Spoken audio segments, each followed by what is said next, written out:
Слушнавме од прилогот, инспекторите веќе се на терен, се најавуваат строги контроли и санкции за минималната плата. Како во пракса се почитува минималецот?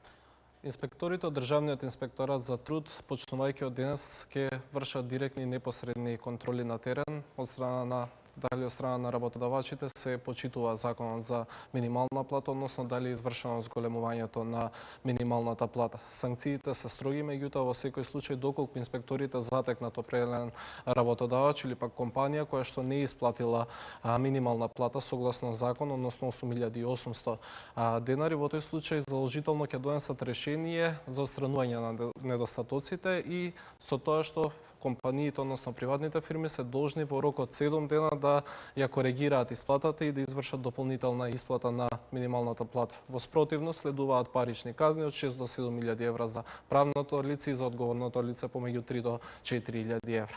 Очекувам да се почитува законот од страна на работодавачите и очекувам да се изврши ова зголемување на минималната плата со оглед на фактот дека не е многу, меѓутоа предвидувам исто така во 3 години да се врши континуирано зголемување на минималната плата, со тоа и да се подобрува стандардот на околу 65.000 работници кои што во моментот остваруваат минимална плата. Минималната плата е само еден од проектите на Труд и социјала кои се најде токму во отчетот кој вчера беше презентиран од страна на вашата партија. Кои се другите поважни проекти на кои што се фокусираше и кои што ги реализираше Труд и социјала? Во отчетот на ВМРО-ДПМН во делот на еднакви можности на граѓаните или пак во делот на Труд и социјала има 153 проекти кои што се реализирани, од кои што 45 се ветени и остварени, а додека пак дури 108 се неветени, а сепак остварени или пак во реализација. Меѓу овие проекти кои што не се ветени законот за минимална плата, меѓутоа и зголемувањето на минималната плата, односно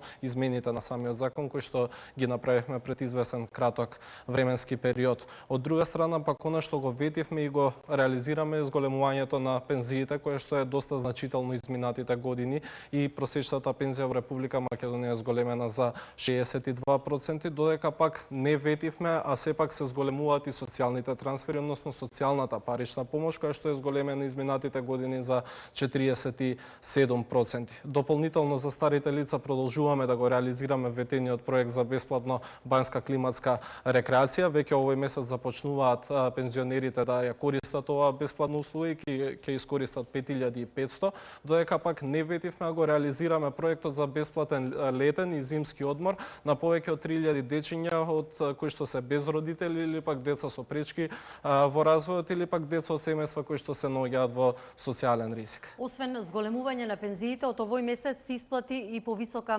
социјална помош. Споменавте дека од 2006 до 2013 таа е зголемена за 47%. Колку во просек растеше сумата?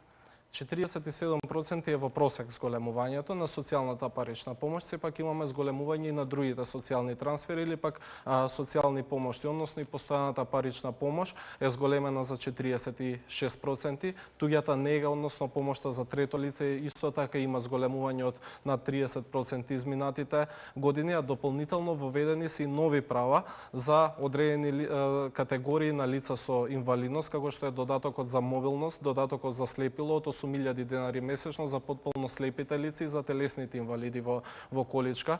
Почнувајќи од оваа година го воведовме и додатокот за глува за потполно глувите лица, како и за лицата кои што боледуваат од квадриплегија. Дополнително го зголемивме и додатокот за самохрани родители на деца со пречки во развојот за 50%. За да намали невработеноста, владата презеде серија мерки, меѓу кои за вработување на млади до 29 години. Каков е интересот за оваа социјална мерка? Ова е една од најновите мерки со кои што на некој начин сакаме да го поттикнеме вработувањето на младите, да ја зголемиме вработеноста кај младите, меѓутоа исто така и да овозможиме поволности кај приватниот сектор. Оваа мерка од ослободување од плаќање на социјални придонеси од вкупно 37% до просечна бруто плата е значителна поволност. Во моментот има над 50 приватни компании кои што само за 3 до 4 дена изразија интерес и сакаат да ја користат оваа мерка, поднесува барање за вработување на над 100 невработени млади лица. Како што кажав, ова е само за 3 дена и очекувам во наредниот временски период се повеќе и повеќе да расте интересот. Благодарам за гостувањето во Дневникот на Македонската телевизија. Благодарам на поканата.